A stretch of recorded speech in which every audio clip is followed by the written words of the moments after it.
దగ్గర ఒక మహోగ్ర రూపాన్ని ధరించాడు పరమశివుడు. ఆ మహోగ్ర రూపం నుంచి ఆయన సంకల్ప ఫలితంగా పుట్టాడు కాలభైరవుడు. పుట్టడమే, వేరే ఆయుధాలు కూడా ఏం లేవు. చేత్తోటే బ్రహ్మదేవుని యొక్క 5వ తలకాయని ఇలా గిల్లేశాడు. ఏదో పూజ కోసం పువ్వు గిల్లినట్టే అది కాలభైరవుడు అంటే.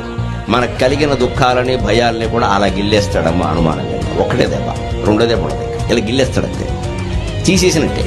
అంత శక్తి ఉంది కాలభైరవుడు.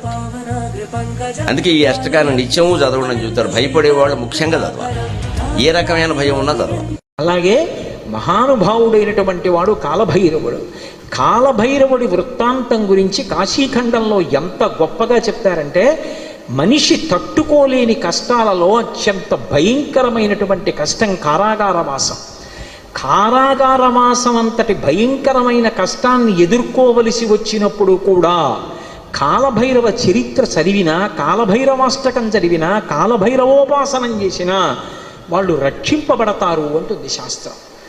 అంత అద్భుతమైనటువంటి మూర్తి ఆ కాలభైరవుడు. సాక్షాత్ పరమేశ్వరుడే కాలభైరవుడిగా ఆవిర్భవించాడు ఒకానొకప్పుడు.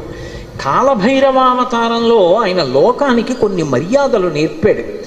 ఎవరు కాలభైరవాష్టకాన్ని చదువుకుని ప్రతిరోజు కాలభైరవుడికి నమస్కరిస్తాడో వాడికి భక్తి, చిత్తశుద్ధి, వైరాగ్యము, జ్ఞానము, చిట్ట చివర మోక్షము ఆయన అనుగ్రహిస్తాడు. శరీరం విడిచిపెట్టిన తరువాత భైరవయాతన పొందకుండా మోక్షమును అనుగ్రహించగలడు అంటే ఆయన ఎంతటి శక్తివంతుడో మీరు ఆలోచించవచ్చు. కాశికా పట్టణానికి అంతటికీ కూడా అధిపతి ఉంటాడు. అటువంటి మహానుభావుడైనటువంటి కాలభైరవుని యొక్క స్మరణము సమస్త పాపములు నశించిపోతాయి. అంత గొప్ప కాలభైరవుడు శివాలయంలో ఈశాన్య దిక్కున నటరాజస్వామి వారి పక్కన విరాజమానుడై देवराज सेव्यमान पावनांग्रि पंकजं व्यालयज्ञ सूत्रमिन्दुशेखरं कृपाकरं नारदादि योगी वृंद वंदितं दिगंबरं काशिकापुरादिनाथ कालभैरवं भजे।